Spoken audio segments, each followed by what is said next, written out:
Pivot.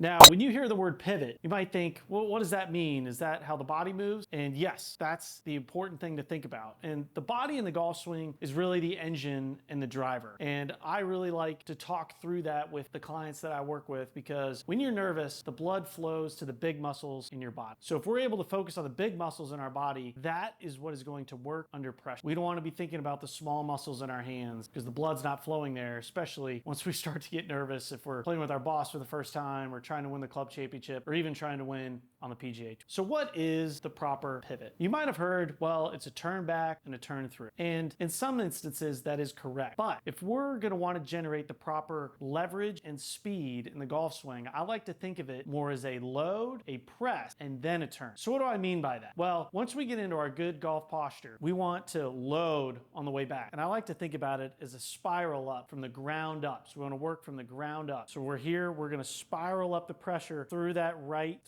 leg, the inside of that right foot, all the way up into the right hip. You're going to feel some load into that right hip or trail hip, some load into that right shoulder. Now, the big issue I see with amateur players is they get on the outside of their right heel. And with that, it's really hard to get back to your left side, and you're going to end up hitting behind it or hitting it thin. So the real big key moving back is we want to spiral up that pressure, staying on the loading on the inside of that right foot, feeling some pressure, some load in that right hip, and some load into that right shoulder. Now from there, we're going to press into our left side or our lead side. And we're pressing in.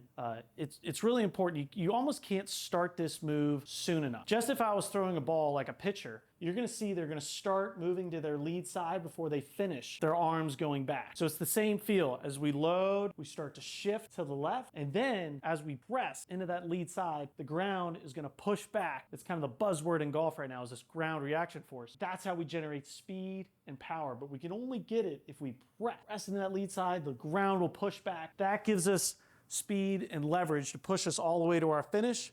We're a straight left leg, our knees close together, and the club head through both, bisecting both of our ears into a good, balanced. Now, you could practice this at home without even having a club. So best way to do that, get in your golf posture, put your left hand on your right shoulder, right hand in front of you if you're right-hander, and just practice spiraling up the pressure through your right side, starting on the inside of that right ankle, working up into the right hip and into the right shoulder as we move up. And then as we begin to finish, we begin to press into that lead side, down into a good impact, and then the ground pushes up into a good balanced finish. Knees are close together. I'm in a good finished position. So you can practice that at home 10 times a day. You'll be amazed at what that does for your pivot when you get out on the golf course.